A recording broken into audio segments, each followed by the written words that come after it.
오늘도 야외에 나왔는데 날씨가 오늘 상당히 덥고 좋습니다.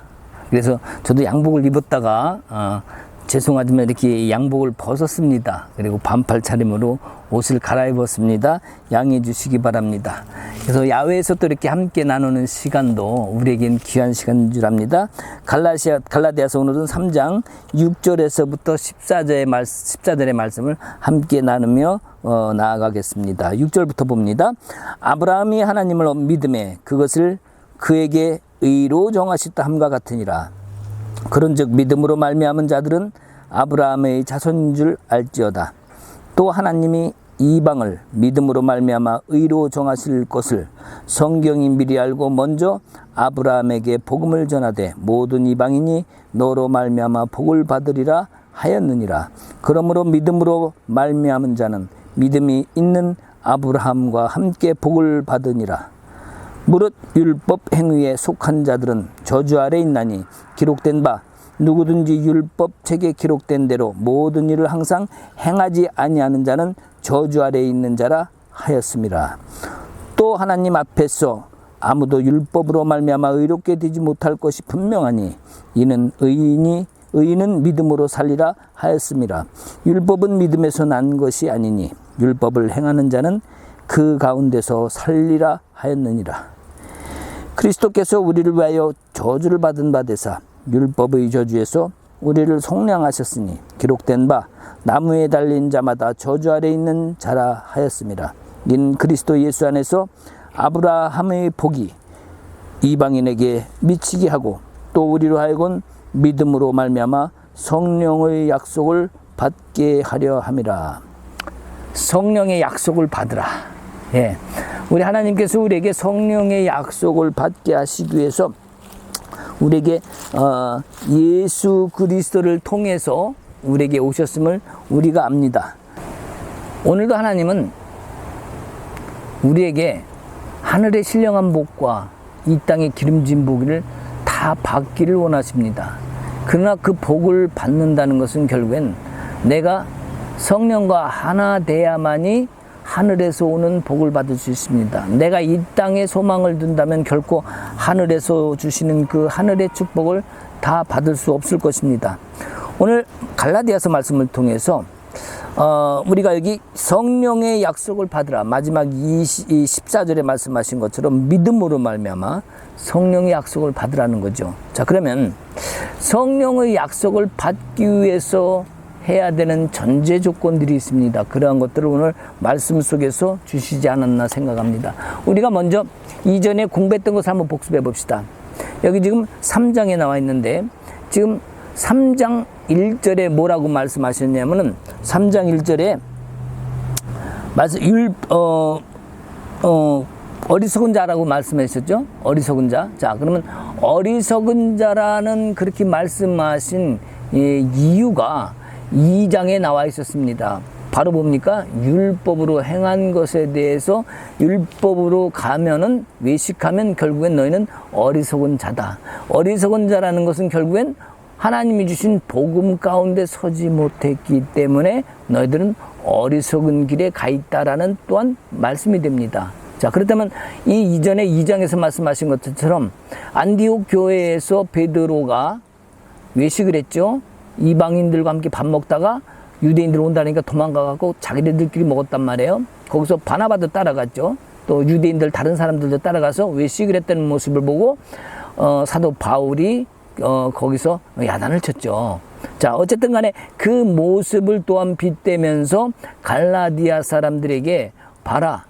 자, 베드로를 욕보이려고 하는 것이 아니라 율법을 따라가면 안 된다는 것을 말하기 위해서 그 얘기를 한 겁니다. 그리고 여기 지금 3장 1절로 와서도 그런 행동이 어리석다라는 것을 말하면서 이제는 율법을 통해서 우리에게 주신 하나님의 은혜, 그 은혜가 무엇인지, 믿음으로 온 건지 율법으로 온 건지에 대해서 다시 한번 확증하려고 하는 말씀인데, 그것을 지금 신약시대에 예수님이 오셨기 때문에 신약뿐만이 아니라 이미 하나님은 율법으로 하지 않는 것을 구약시대에서 이미 말씀하셨다는 것을 전제로 지금 아브라함의 얘기를 꺼냈습니다. 자, 그러면 아브람.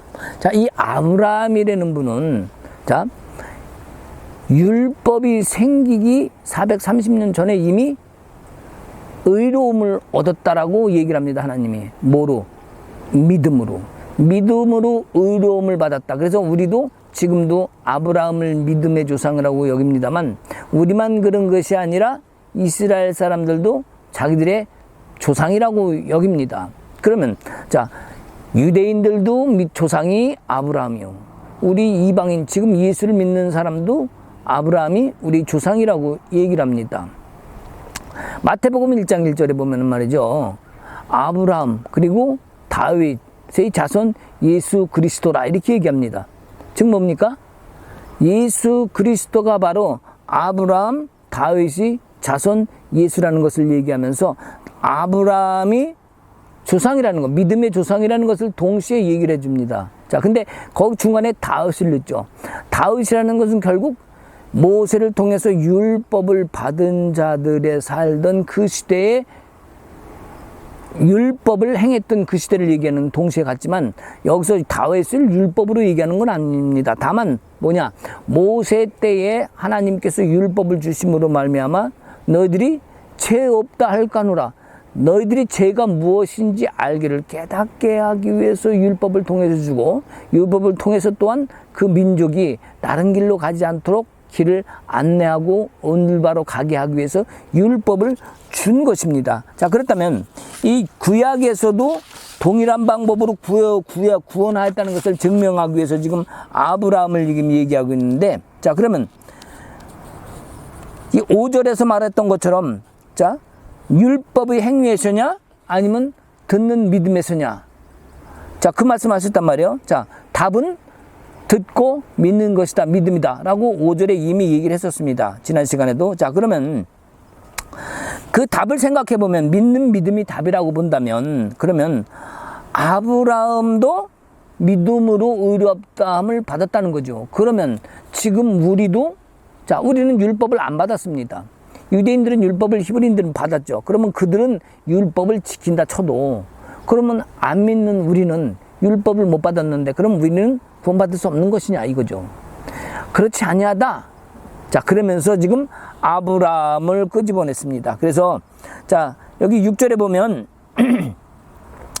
구약에서도 동일한 방법으로 했다는 것을 알기 위해서 아브라함이 하나님을 믿음에 그것을 그에게 의로 정하셨다 함과 같으니, 이미 율법 오기 전에 하나님은 아브라함의 그 은혜를 주셨다는 것을 지금 얘기하고 있습니다. 자, 그러면서 7절에 그런즉 믿음으로 말미암은 자들은 아브라함의 자손인 줄 알자다. 그러니까 우리가 어떤 지키는 것, 행하는 것, 이걸 통해서 아브라함의 자손을 얻는 것이 아니라, 아브라함, 율법 이전에 아브라함이 의로움을 얻었다는 것처럼 우리도 지금 믿음으로 그것이 답이 돼서, 그 예수 그리스도가 답이 돼서 믿음으로, 자, 아브라함은 예수가 없었죠. 그럼에도 불구하고 믿음으로 의로움을 얻은 것처럼 우리는 이제 예수를 통해서 또한 죄값을 사해줬으며, 자, 지금 아브라함을 통하고 또 율법을 낸 것은, 자, 아브라함은 그 당시 순전한 믿음으로 의로움을 얻었죠. 자, 그러면 그 이후에 율법을 줬다는 것은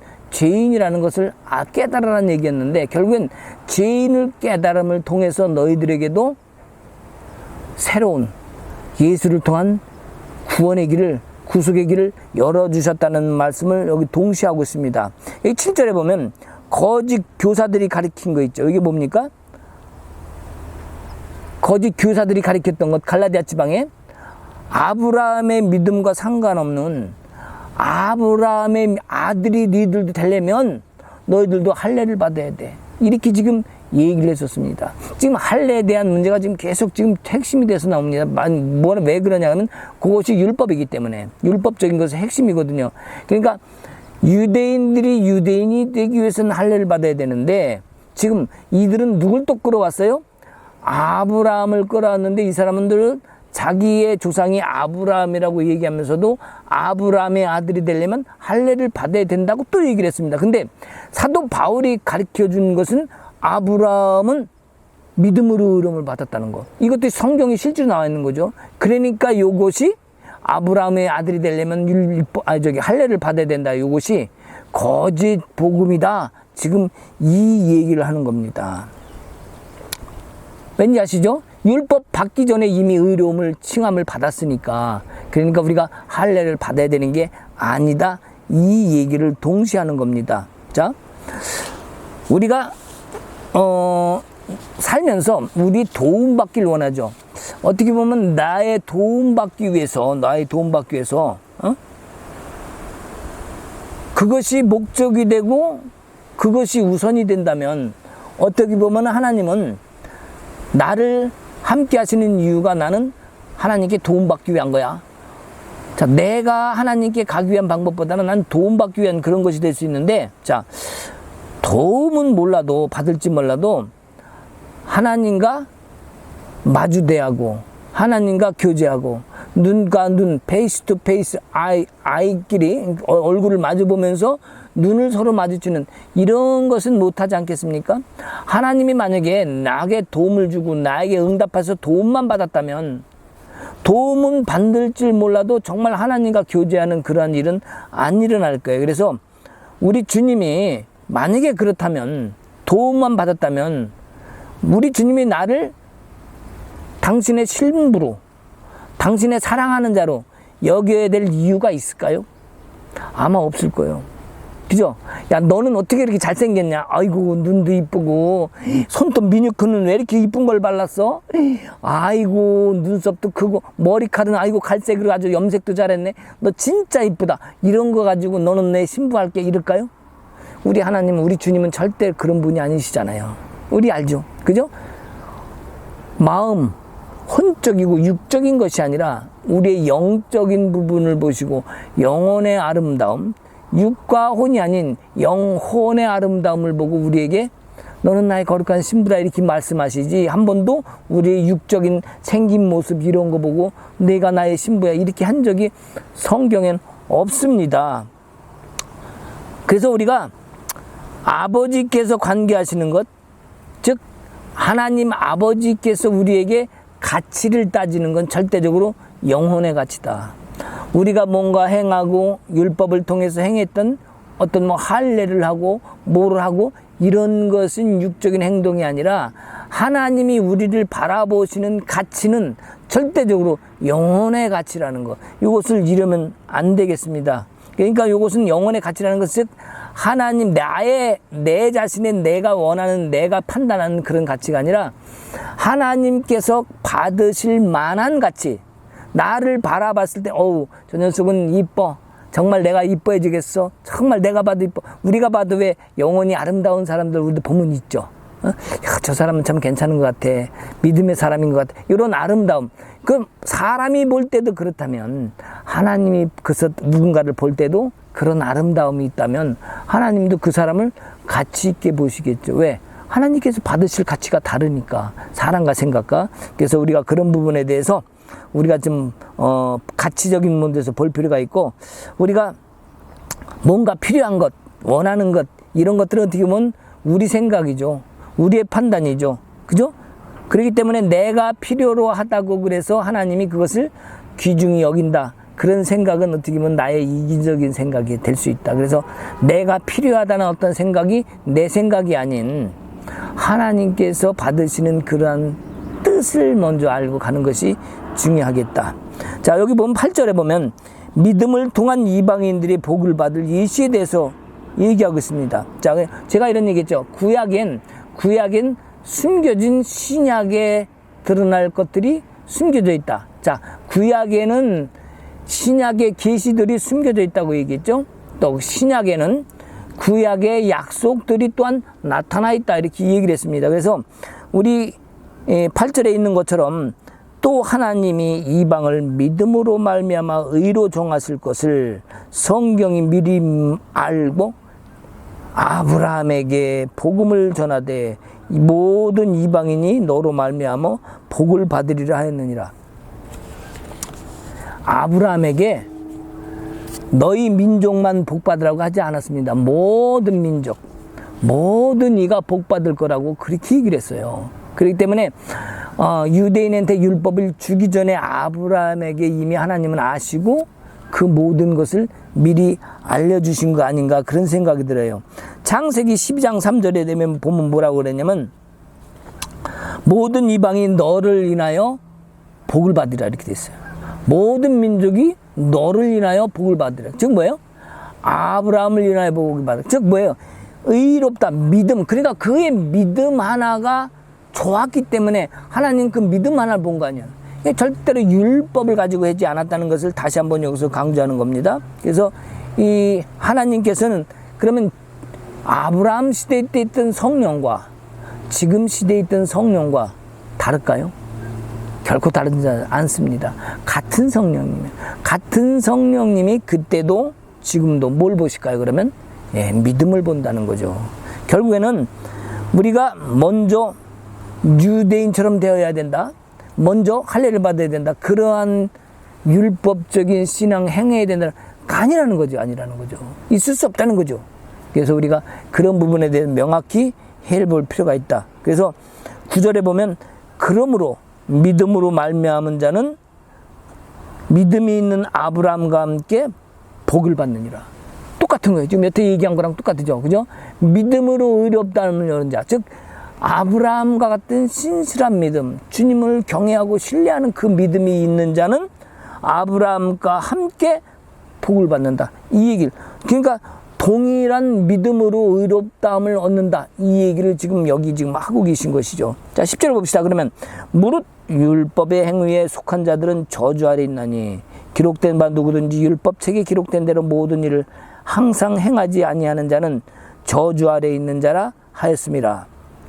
자, 여기서 얘기하면 율법 뭐라 그랬어요? 율법은 저주라 그랬죠. 그죠? 율법은 저주. 즉, 죽음이라 그랬습니다. 육체의 행위이기 때문에 율법으로는 우리는 죄인입니다. 결국엔 저주라는 거죠. 율법을 다 지킬 수 없기 때문에 죄인이라는 거예요. 율법을 다 지킬 수 없기 때문에 그것을 행하려고 하면은 뭐다? 저주를 받는다. 이 얘기를 하는 겁니다. 결국엔 죽음이고 저주고 그 믿음 속에서 우리가 행하였던 것들은 오직 예수 그리스도. 자, 그래서 우리가 어떻게 보면은 여기 10절에 말씀하신 것처럼 너희는 죄인이다라는 걸 통해서 어떻게 보면 바울은 이 성경을 통해서 율법은 복음이 아니라 저주를 가져올 수밖에 없다는 것을 다시 한번 여기 얘기하는 겁니다. 자, 그러면 아브라함이 필요한 것, 그가 얻어야 되는 것 때문에 그 때문에 믿음을 가졌나요? 아니죠. 아브라함은 자기 원하는 것, 그것을 얻기 위해서 믿음을 거둔 게 아니라 주님을 정말 신뢰하는 그 믿음이 그를 세워준 겁니다. 그렇기 때문에 이 아브라함의 믿음은 어떻게 보면 우리가 볼 때 지금 시대에 얘기할 때 살아있는 믿음이다. 영원히 살아있는 그런 믿음이라 할 수 있겠죠. 자, 그래서 이 삶의 그 확정된 마음, 다윗도 그런 마음이 있죠. 왜? 내가 확정되어 싸우니 뭐 이런 얘기잖아요. 이 아브라함에게도 그 확정된 믿음의 마음, 그 마음이 하나님을 기뻐하시게 하지 않았나. 바르시 그 삶의 확정된 마음을 드려야 하는 것. 어떻게 보면 하나님께서는 우리에게 주신 수학 공식과 같은 거예요. 확정된 마음, 주님께 신뢰하는 그 마음이 믿음이라는 거죠. 결국엔 그 믿음을 통하여 우리는 구원을 얻을 수 있다라는 것을 얘기하는 겁니다. 어떻게 보면은 우리에게는 살아가면서 그것을 확정된 마음을 갖지 못할 수가 있습니다. 왜냐하면 우리 살아가면서 삶의 짐이 있잖아요. 짐, 어려운 짐, 아이고 힘들어 뭐예요? 자식 때문에 힘들어, 부모님 때문에 힘들어, 교인들 때문에 힘들어, 아니면 목사님 때문에 힘들어. 우리 삶의 여러 가지 문제 때문에 짐들이 많습니다.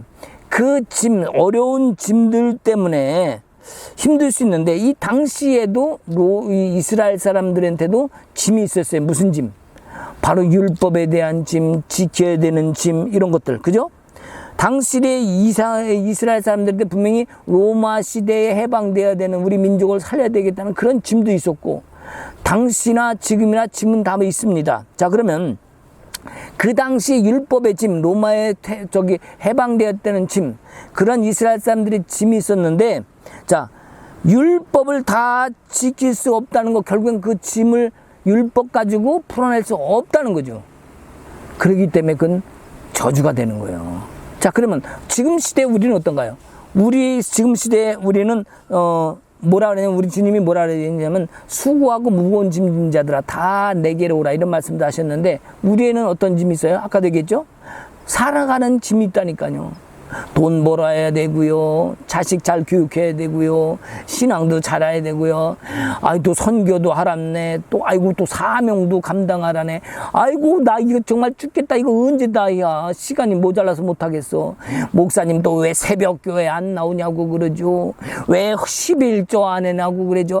아이고야 이거 전부 짐 이렇게 생각할 수 있는데, 자, 우리 모든 이러한 생활의 짐들까지 어떻게 보면은 우리 수고하고 애쓰는 짐은 사는 날까지는 계속 져야 됩니다. 그렇지 않겠어요? 내가 살아있는 한, 내가 죽기 전까지는 이 수고의 짐을 계속 지고 있어야 됩니다. 어떻게 보면 이것이 우리가 멍해죠, 멍해. 그래서 우리가 이것을 갖다가 멍해인데 만약에 이 멍해처럼 내가 짐을 지고 있다면 성경은 뭐라고 얘기하냐면 그것이 바리새인이라는 거예요. 내가 짐을 내려놓지 않고 지고 있다면 바리새인이라는 거죠. 왜? 우리 주님께서 내 짐을 다 담당하셨다는데 이건 내가 지겠다고 그러는 것은 결국엔 율법을 지켜야 되겠다는 것, 행해야 되는 것, 뭔가 교회 가서 사명을 감당해야 된다, 선교를 가야 된다. 이것이 뭐예요?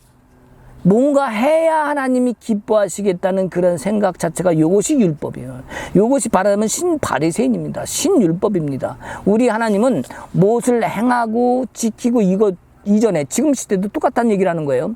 그거 이전에 주님을 먼저 사랑하고 주님께 영혼으로 진짜 살아있는 생명의 예배를 드리는 이 모습이 먼저지, 어떤 것을 행하고 지키고 해야 되는 이것이 먼저가 절대로 아니라는 그 모습을 말씀을 하는 겁니다. 자, 그래서 주님이 뭐라 하냐면 내 멍에는 씻고 내 짐은 가벼우니라 그랬죠. 그러니까 즉 내가 내 멍에를 주겠다는 거. 한 멍에 누굽니까? 그게 멍에가 뭘 얘기하는 겁니까? 어떤 멍에, 그죠? 1번 야수, 2번 여수, 3번 재수, 4번 예수. 뭔 것 같아요? 이 한 멍에는 바로 예수입니다. 멍에를 같이 진다는 것은 사실 너랑 나랑 반씩 나누자 예수님 이게 아니라 같이 진다는 결국 주님이 지시겠다는 거예요. 이런 것 같습니다. 내가 아파요.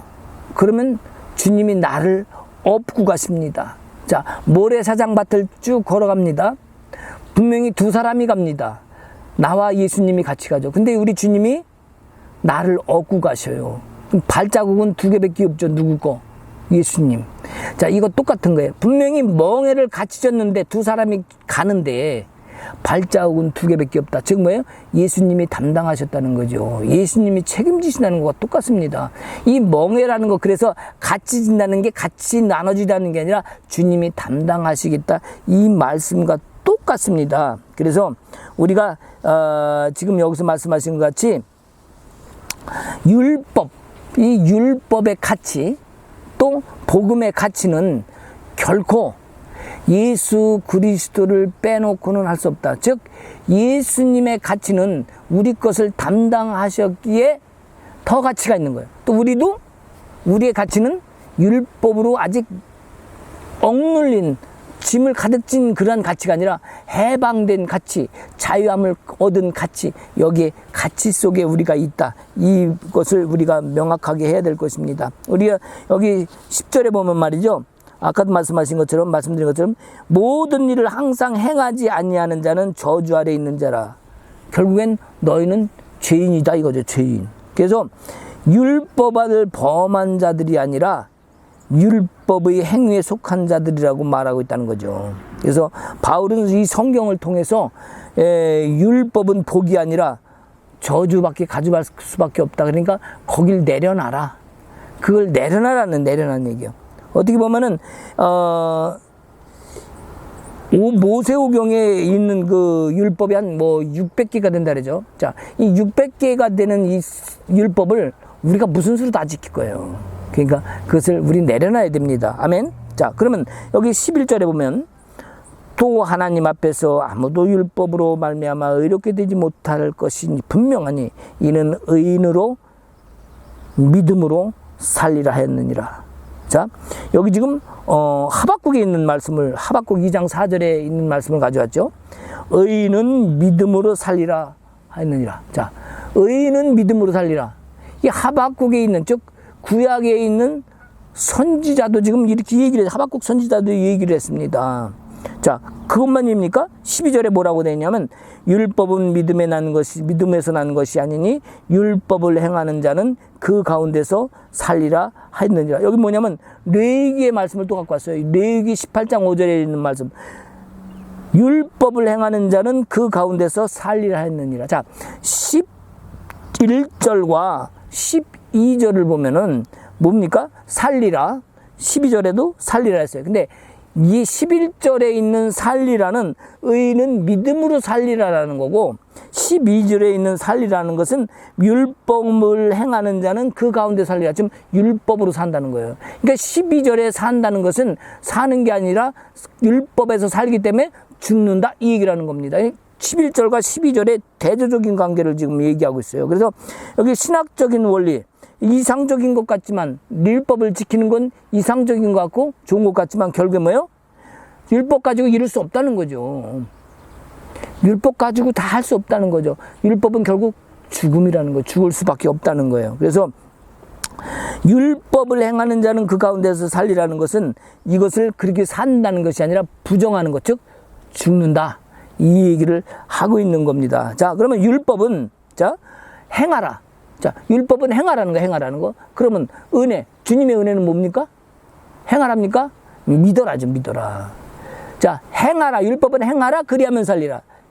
우리 주님이 그리스도의 법은 믿어라. 은혜의 법은 믿어라. 믿음으로 그리하면 살리라. 다른 겁니다. 이게 11절과 12절의 대조적 관계를 여기다 해놓은 거죠. 그래서 우리가 그런 거로 말미암아 이 율법 아래에 있는 자들은 결국엔 무슨 얘기를 하냐면 믿음으로 따라서 하는 게 아니다는 거죠. 율법으로 있는 자들은, 율법을 행하는 자는 믿음으로 따라 행하지 않기 때문에 하나님 앞에 의롭지 못하다, 이 얘기를 하는 겁니다. 여기 주위에 지금 벌새들이 막, 벌새 아시죠? 벌새들이 막 날아다니면서 지금 팔랑팔랑 하고 있어요. 예. 꽃도 있고, 예. 아주 좋습니다, 분위기가. 자, 이런 데서 또 이렇게 하나님 말씀을 전하는 것도 은혜인 것 같아요. 이거 은혜 아닙니까? 주님을 믿는 은혜, 주님의 주신 그 사랑을 믿고 이 아름다운 동산에서 마치 뭐 에덴 동산, 뭐죠? 도화, 무릉도원이죠. 무릉도원 같은 이렇게 아름다운 곳에서 하나님의 말씀을 함께 전하고 나눌 수 있다는 거 얼마나 감사해요. 저는 여기 나무 토막에 앉아갖고 좀 엉덩이가 조금 아픔이 있긴 하지만 그래도 아주 좋습니다. 자, 그러면, 자, 우리 13절에 있는 말씀을 한번 봅시다. 13절에 있는 말씀. 자, 여기, 자, 13절에 있는 말씀. 그리스도께서 우리를 위하여 저주를 받은 바 되사 율법의 저주에서 우리를 속량하셨으니 기록된 바 나무에 달린 자마다 저주 아래 있는 자라 하였느니라. 아브라함이 우리의 믿음의 조상이라면 우리는 이제 혈통이라 하지 않냐고 믿음으로 구원을 받았다는 그 말씀을 여기 임하는 거예요. 그러니까 우리가 혈통을 따라갈 것이 아니라 이제는 아브라함이 하셨던 것처럼 우리 아브라함 조상, 믿음 조상이 하신 것도 우리도 믿음으로 따라가면 우리도 똑같은 동일한 유업을 얻는다. 즉 똑같은 복을 받는다. 이 말씀을 계속해서 우리에게 주시는 거죠. 그래서 우리가 어떻게 보면 예수가 아까 멍해라 그랬는데 예수님이 멍해라 하기 때문에 우리가 어떻게 보면 교회 안에서 갈등을 많이 겪어요. 어떻게 보면 그분을 내가 믿는 게 멍해가 되는 수가 있어요.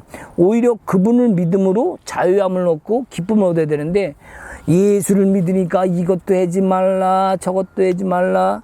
어떻게 보면 말이죠. 우리 삶에 똑같습니다. 지금 우리의 믿음의 시대를 보면은, 자, 어떻게 보면은, 자, 세상 사람들은 믿는 사람을 통해서 하나님을 더 증거되기를 원하지만, 안 믿는 사람들도 예수 믿는 사람은 뭔가 좀 달라지기를 원하는 게 사실입니다. 그렇지 않습니까? 아, 이거 예수 믿는 게 저리야. 이럴 때는 예수 믿는 사람은 진짜 뭔가 다르기를 바라는 그 사람들이 소망이 속히 있는 거예요. 실제로 옛날에는 예수쟁이 그러면은요, 뭔가 달랐다는 것을 그들이 인정했었기 때문에 지금 또 그 얘기를 하는 겁니다. 자, 예수쟁이가 뭐 저래 그랬다는 것은 옛날엔 그랬는데 지금은 왜 안 그래? 뭔가 바뀌었네? 변질됐네? 이 얘기랑 똑같습니다. 그렇기 때문에 우리가 삶에서 그리스도를 나타내는 것, 내가 살아가는데 주위 사람들도 예수 안 믿는 사람들이 있습니다. 그러면 내가 예수 믿는 사람들한테 드러나는 것은 좀 어떻다 칠더라도 안 믿는 사람도요, 내가 예수의 모습으로 닮아가면요, 그들도 나를 인정합니다. 그들도 나를 좋아합니다. 이것이 바로 예수 믿는 사람들의 모습이어야 되고, 안 믿는 사람들 전도하기 위해서는 우리가 필수적으로 이것이 필요합니다. 아무리 우리가 뭐 예수 믿으시오 아무리 전철가에 가고 길거리에서 소리를 질러도 그 사람의 모습에 행하는 행동이 예수와 닮지 않으면 따라가지 않는 거예요. 결국엔 그것도 결국에는 율법이고, 그것도 외식이고, 그것도 예수를 내 안에 멍에로 짊어진 거예요. 예수를 믿는 사람은요, 예수처럼 닮아가는 것이 기쁨이고 오히려 감사해야 됩니다.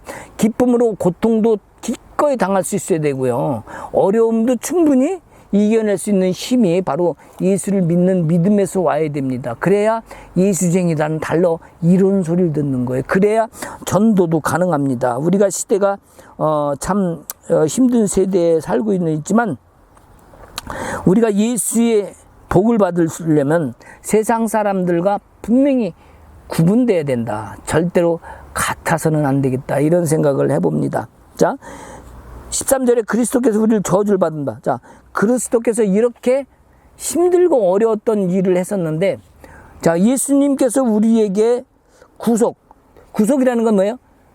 죄를 없애주는 것. 즉 뭐예요? 죄를 없애주신 이유는 우리를 다시 살리기 위함이죠. 우리를 다시 살리기 위해서 지금 죄를 없애주는 거지, 내가 뭐 특별히 뭐 어떤 뭐가 있어서 그러는 거 아니잖아요. 하나님의 목적은 우리를 다시 살리셔서 하늘나라 원래 에덴의 자리 하나님 보좌에 다시 나를 세우기 위함입니다. 구속은 절대로 우리가 다시 살아야 되는데 목적이 있는 게 분명합니다. 그렇다면 그것을 위해서 예수님이 하신 것이 뭐예요? 값을 지불하신 거죠. 공짜로 되지 않기 때문에. 그 예수님이 우리에게 그 값을 지불하시고 우리를 다시 살려주신 거기 때문에, 우리가 그 값을 받았기 때문에 이제 우리 예수님께서, 그리스도께서 율법에서 제도된, 자, 율법은 저주라 했죠. 그 저주에서 우리를 건져낸 것과 똑같아요. 즉 율법 지켜야 되는 거에서 우리를 건져낸 것 같죠. 그러면 유대인들만 그랬습니까? 아니요. 우리 이방인들도 죄를 졌고 율법을 지키는 사람도 죄를 졌는데, 유대인, 이방인 둘 다 구원을 해주셨다. 둘 다 구속해 주셨다. 둘 다 사람을 살려내셨다. 이 얘기입니다. 그러므로 인해서 우리가 다시, 그러기 때문에 이제 전통, 유대의 전통, 그것을 지켜서 되는 것이 아니라는 것. 지금 여기서 유대인 전통에 뭘 얘기하는 거죠? 할례를 얘기하는 겁니다. 할례. 자, 여러분, 할례라는 것에 한번 얘기해 볼까요? 할례. 도대체 할례가 뭘까? 자, 할례는, 자, 여기 할례가 뭔지 모르겠다 생각하시는 분, 할례가 뭐냐고 한번 찾아봐요. 네이버닷컴에 딱 할례 그러면 딱 나올 거예요. 자, 할례를 한다는 것은, 우리가 이제 여호수아를 통해서 요단강을 건너, 거기서 길갈에서 할례를 합니다. 자, 1세대 때는 할례를 안 했습니다. 그죠? 광야에서 할례를 안 했는데, 아이 하필이면 요단강 건너기 전에 할례를 하지, 길갈에서 저기 여리고성에 적군이 잔뜩 있는데 거기서 할례를 합니다. 자, 할례를 한다는 것은, 자, 아브라함부터 쭉 내려오는 시대가 있습니다. 자, 조상으로부터 1세대부터 2세대로 흘러가는 뭐예요? 전통이 있을 수 있고 영적인 흐름이 있을 수 있고요. 자, 어떻게 보면 혼적인 묶임이 있을 수도 있고, 어쨌든 간에 흘러가는 게 있어요. 뭘로? 몸으로. 혼으로, 몸으로. 영이 아닙니다. 이 육적으로 흘러가는 우리의 생각과 의지, 이런 것들이 가득하기 때문에 이것을 잘라버리는 거예요. 뭐 남성의 할례를 통해서 뭐 어떻게 한다, 그런 의미가 아니라 그것은 육적인 할례의 해석이고, 영적인 의미의 할례는 아버지 때로부터 했던, 즉 1세대에 광야에서 다 40년 동안 죽은 조상들의 것을 물려받지 않겠다는 거예요. 조상들의 잘못된 것을 이제 끊고 새로운 시작을 하겠다는 의미입니다. 자, 그래서 할례는 전적으로 나도 아버지도 그리고 할아버지도 하나님 앞에서는 동등한 1대1의 관계입니다. 아버지, 할아버지, 아버지 내가 다 물려받아서 뭔가를 하는 것이 아니라 나도 하나님과 1대1 관계, 아버지도 하나님과 1대1 관계였고 할아버지도 1대1 관계였습니다. 그래서 할례를 한다는 의미는 아버지 때 잘못된 것을 나한테 끊고 내 후대로 더 이상 흘러가지 않겠다. 이겁니다. 부부가 결혼해서 아이를 낳습니다. 자, 그 아이는 엄마 아빠를 닮습니다. 그죠? DNA를 닮죠. 자, 근데 할례를 한다는 것은 즉 새로운 아기가 태어나게 한다는 것은 나로부터 이어졌던 육적인 잘못된 그런 것들을 자식한테 물려주지 아니하고 새로운 영으로 주겠다는 의미가 할례에 있는 것입니다. 무슨 이게 의미가 가시죠? 자, 그래서 그 할례라는 뜻을 우리가 좀 더 그렇게 이해할 필요가 있습니다. 자, 그래서 자 보면 자 우리 할례와 똑같이 마찬가지로 자 여기서 보면은 자 우리가 여기 보면은 그 신명기 21장 22절에서 23절 말씀이 있어요.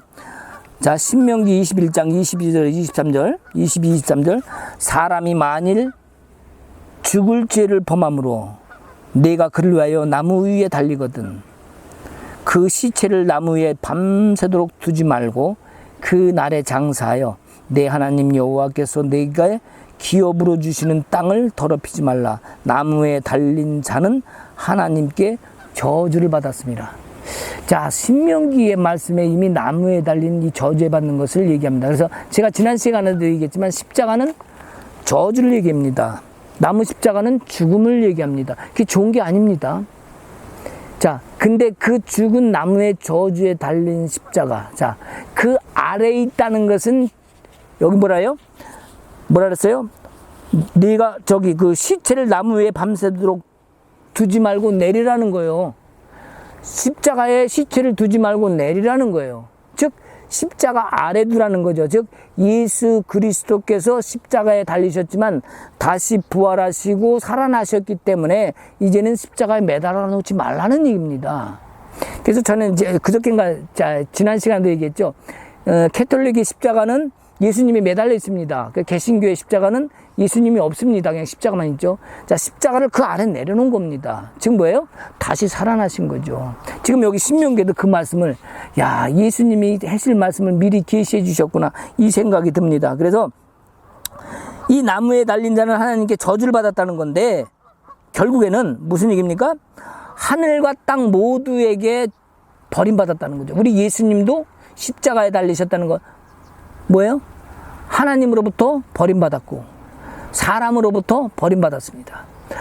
우리 하나님이 메시아로 오셨는데 사람들한테도 버림받았어요. 자, 하나님께서는 버려서 버림받았다는 게 아니라 하늘에 계셔도 되는 그 예수님이 우리를 위해서 스스로 하늘 영광을 버리시고 오셨잖아요. 하나님께서 그것을 포기하게 하신 거예요. 뭘 위해서? 우리를 위해서. 그래서 예수님은 우리를 위해서 하늘 영광을 버리셨는데 또 실컷 우리를 위해서 왔는데 사람들이 또 예수님을 그러니까 하늘과 땅 모두로부터 버림받은 예수 그리스도를 얘기합니다. 그래서 우리가 이 할례의 전통 이것을 이루어야 된다, 해야 된다, 지켜야 된다. 이것은 결국엔 거짓 교사들, 거짓 복음이라는 것을 갈라디아 사람들에게 사도 바울이 했던 것처럼 여기서 지금 그렇게 한 이유가 거짓 복음이라고 하는 이유가 바로 피조물들을 위해서 돌아가신 것을 예언하셨고 또 예수님께서 그걸 이루셨고 우리는 그 은혜를 받았다는 것을 동시에 얘기를 합니다. 그래서 여기 14절에 보면 자, 하나님은 아브라함의 축복을 주십니다. 아브라함의 축복을 주죠. 자, 어떤 축복입니까? 하나님께서 아브라함의 축복을 주는데 이는 그리스도 예수 안에서 아브라함의 복이 이방인에 미치게 하고 또 우리로 하여금 믿음으로 말미암아 성령의 약속을 받게 하려 함이라. 아브라함의 복이 이방인에 미치게 한다는 거 헷가닥 돈다는 얘기 아닙니다. 영향을 끼친다는 얘기예요. 미치는 게 잘못된 거 하면 안 됩니다. 영향을 끼치고 우리에게 다다르게 하고 이 얘기죠. 또 우리 하여금 믿음으로 말미암아 성령의 약속을 받게 하려 합니다. 자, 그러면 성령의 약속이 뭡니까? 자, 성령의 약속은 결국 예수님께서, 하나님께서 우리에게 주셨던 것처럼 예수님을 통해서 우리에게 이루신 성령의 약속을 우리가 볼 필요가 있어요. 자, 여기 보면은 우리 하나님께서 창세기 22장 18절에 보면 뭐라고 되어 있냐면은 내 씨로 말미암아 여전히 만민이 복을 받으리니 이는 내가 나의 말을 진행하였음이라 하셨다 하니라. 자, 내 씨로 말미암아, 내 씨가, 여기 네 씨라는 것이 단수입니다. 자, 누가복음 3장 34절에 뭐라고 나오냐면은 우리는 야곱이야. 자, 누가복음에 뭐라고 나오면 마태복음은요, 누가 누굴 낳고 누가 누굴 낳고 계속 있어요. 근데 마태복음엔 누가 누굴 낳고 계속 냈는데 이 누가복음에는 거꾸로 올라갑니다. 요셉으로부터 그 요셉의 우위는 누구고 요셉의 아비는 누구고 요셉의 아비가 누굽니까? 야곱이죠. 야곱의 아비는 이삭이죠. 그 위로 거꾸로 계속 올라가서 셋까지 올라갑니다. 그리고 아담으로 올라가죠. 거기서 가인과 아벨은 안 나옵니다. 그들은 새로운 씨를 셋을 주셨기 때문에 셋에서 바로 아담으로 올라갑니다. 이거 예수님이 하신 말씀을 갖다가 누가복음이 지금 적는 거잖아요. 예수님이 지금 세를 받으시고 그 다음에 쭉 설명하시는 부분을 지금 누가가 적은 겁니다. 자, 그러면 자, 성령이 주신 약속. 그러면 이 성령이 주신 약속은 무엇이 있을까? 우리가 한번 생각할 필요가 있을 것 같아요. 자, 아브라함에게 하나님이 약속을 합니다. 언약 약속을 하죠. 어떤 약속을 합니까? 짐승을 쪼갭니다. 그리고 밤에 햇불같이 짐승 쪼갠 사이로 하나님이 지나가십니다. 자, 그래 놓고 뭐라 하냐면 아브라함아 너도 지나가라 그럽니까? 안 지나갑니다. 어떻게 합니까? 됐다는 거예요. 하나님만 지나가고 됐다는 거죠. 그러면 언약이 아니잖아요. 자, 전에도 몇 번 말씀드렸는데, 자, 아브라함은 안 지나갔는데 하나님만 지나가고 언약을 했다고 그러면 하나님께서 일방적으로 언약을 하신 거죠. 근데 하나님만 하셨어요. 자, 둘 다 동등한 입장에서 언약의 행위를 해야 되는데 한쪽만 하고 한쪽에서 당신 안 해도 돼, 괜찮습니다, 이렇게 한다면 무슨 얘기예요? 나는 언약을 하지만 당신한테 반드시 지킬 거지만 당신은 안 지켜도 내가 다 책임질게, 이 얘기거든. 그러니까 아브라함에게 하지 않아도 된다고 한 것은 네 잘못한 것도 내가 다 책임질게, 이 얘기잖아요. 자, 그러므로 인해서 하나님은 아브라함에게 반드시 내가 지킬 거라는 약속도 동시에 주신 겁니다. 그 약속을 이루기 위해서 먼저 죄값을 해결해야만 했기 때문에 유대인과 이방인 모두를 위해서 저주를 받으신 우리 예수님이십니다. 왜냐하면 우리 모두가 아브라함의 후손이기 때문이죠. 그래서 성령이 오시게 할 조건을 만드시기 위해서 구속이 필요했고 우리 주님이 그 저주를 받으신 겁니다. 그러면 보혜사 성령은 우리에게 무슨 말을 주십니까? 로마서에 보면 이 말씀이 나와요. 로마서 8장 1, 2절에 보면 나와요. 자, 그러므로 이제는 예수 안에서 있는 자에게는 결코 정죄함이 없나니, 예수 안에, 믿음 안에 있는 자는 결코 정죄함이 없다는 거, 구속받았다는 거죠. 이는 그리스도 예수 안에 있는 생명의 성령의 법이 죄와 사망의 법에서 너를 해방하느니라. 야, 얼마나 감사해요. 그죠? 이제 성령의 법, 생명의 성령의 법이 죄와 사망의 법, 뭡니까? 그게 바로 율법을 새롭게 더 이상 지키지 않도록, 그것으로 얽매이지 않도록, 그것으로 멍해로 삼지 않도록 해방시켜 주셨다, 이 얘기라는 겁니다. 그래서 9절에 로마서 8장 9절에 뭐라고 말씀하시냐면 만일 너희 속에 하나님의 영이 거하시면 너희가 육신에 있지 아니하고 영에 있나니 누구든지 그리스도의 영이 없으면 그리스도의 사람이 아니니라. 자, 이 굉장히 중요한 말입니다. 누구든지 그리스도의 영이 없으면 그리스도의 사람이 아니라는 거죠. 믿으십니까, 여러분? 자, 우리가 믿음으로 사는데 열심히 신앙생활을 하고 각자 주님 앞에 나아갑니다. 근데 내가 뭔가를 많이 했어요. 선교도 많이 했어요. 헌금도 많이 했어요. 이것은 바리새인이라 그랬죠. 결국 이것은 그리스도의 사람이 아니라고 성경이 지금 이렇게 말씀하고 있어요. 8장 9절에 내 안에 그리스도의 영이 살아있어야 된다는 거죠. 자, 그러면 그리스도의 양이 살아있는 게 대체 그러면 어떤 게 살아있는 거냐? 난 도대체 모르겠다. 자, 이런 문제가 발생할 수 있습니다. 자, 살아있습니다. 아멘, 나 살아있겠습니다. 예. 그 살아있지 않겠다고 할 사람이 누가 있어요? 다 살아있겠다고 하죠. 그러면 살아있는 게 과연 무엇이냐 이거예요. 이 사회 가운데 내가 뭔가 도움이 될 것이 있을까? 다른 사람들이 그리스도인인 나를 보고 저 사람들은 나를 무엇을 본받고 내가 예수를 믿는다 그러는데 예수 믿는 나의 어떤 모습을 볼까? 만약에 내 안에 그리스도의 영이 살아있다면 이제는 나는 그것을 다른 사람한테 증거해야 됩니다. 이것이 바로 우리가 성령, 하늘에 주신 그 복, 성령의 복을 우리가 받는 비결입니다.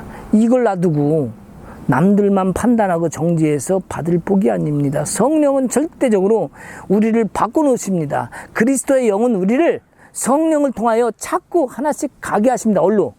그리스도께로, 예수님께로.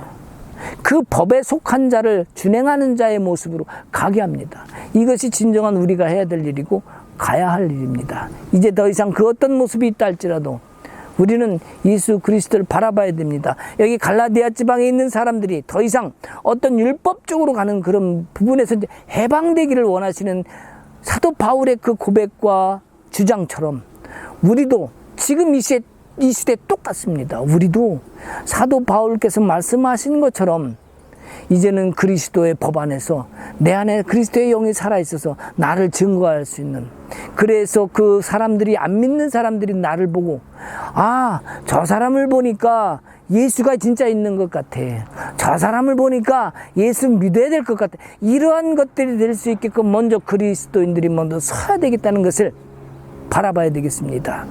우리는 주님을 믿습니다. 여러분 앞에 길이 열려 있습니다. 왜?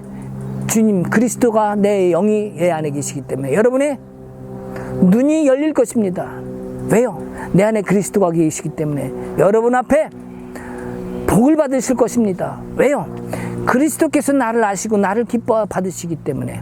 그러한 자가 받을 복, 바로 성령께서 주시는 복, 바로 그리스도의 복, 아버지께서 약속하신 약속의 성령의 법, 그 복, 그것을 받는 여러분 되시길 주님의 이름으로 축복합니다. 함께 기도하십시다. 하나님 아버지, 우리는 오늘도 하나님께서 구약 때부터 아브라함을 통해서 약속하신 그 법, 믿음으로 의롭다함을 얻은 그 법, 그것이 우리는 이제는 우리의 삶 속에서도 믿음으로 의롭다함을 얻는 그 복으로 하늘의 신령한 복과 이 땅의 기름진 복을 다 받기를 원합니다. 주님, 우리가 어디에 있든지 무엇을 하든지 그리스도의 영을 내 안에 품고 성령과 함께 하나 되어서 주님의 거룩함을 드러낼 수 있는 이 땅의 참 증인들이 되게 하옵소서. 이제는 어떠한 삶의 모습에서도 나의 요구와 필요를 먼저 구하기보다 하나님께서 나를 통하여 무엇을 원하시는 것을 먼저 생각하며 그것을 따르며 내 안에 진정한 삶, 내 안에 주님께서 오셔서 나를 이끄시는 그 삶 속에서 주님의 주님 되심을 더 드러낼 수 있도록 여기 있는 모든 함께 있는 이들에게 축복하옵소서. 감사하며 예수 그리스도의 이름으로 기도하옵나이다. 아멘.